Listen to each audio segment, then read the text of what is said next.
Derrière le panneau, il se cache une fontaine pour le moins surprenante. Un lieu où dorment des millions de canards, enfin, des millions de journaux.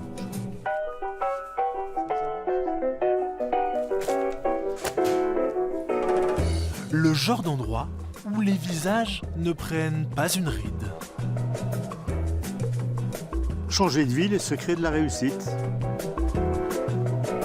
Des bouts de vie, immortalisés sur des bouts de papier. Une mine d'or de 2000 mètres carrés. Vous avez le Figaro, l'Humanité, vous voyez, l'Aurore, Paris Presse. Et toutes les allées, là c'est les années 30, 40, 50, 60. Et en moyenne, on a 10 à 15 journaux par jour. Les troupes alliées parachutées en Hollande menacent la Roure. Il y a 12 ans, Joseph et sa femme reprennent la collection d'un ami. Ils s'installent dans une ancienne usine de textile à Fontaine. Depuis, ils ont su faire de leur passion un business. Ils vendent leurs journaux à ceux qui le demandent et ils en ont près de 8 millions. Là, on redescend sous Napoléon Ier, le journal de l'Empire. Nouvelle étrangère, on parlait de la Hongrie, de la Prusse, de l'Allemagne. Ce journal, c'est l'un des plus anciens de la collection. Il marque le début de l'âge d'or de la presse écrite. Ça, c'est l'illustration, c'est l'ancêtre de Paris Match. On monte à 1803, les plus vieux. C'était la télévision couleur de l'époque, avec quand même des belles photos dessus. C'était vraiment des beaux dessins, quoi.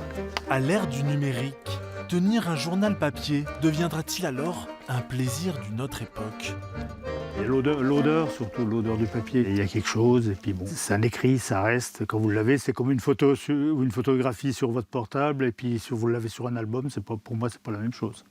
Vous numérisez pas tout ça, Non, mais on a eu des personnes qui sont venues pour voir comment faire pour numériser tout ça, mais c'est très compliqué.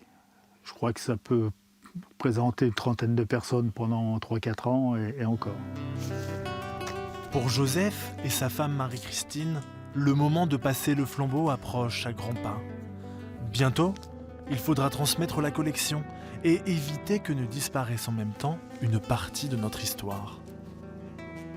J'aimerais bien pouvoir remettre l'entreprise d'ici 2 ans.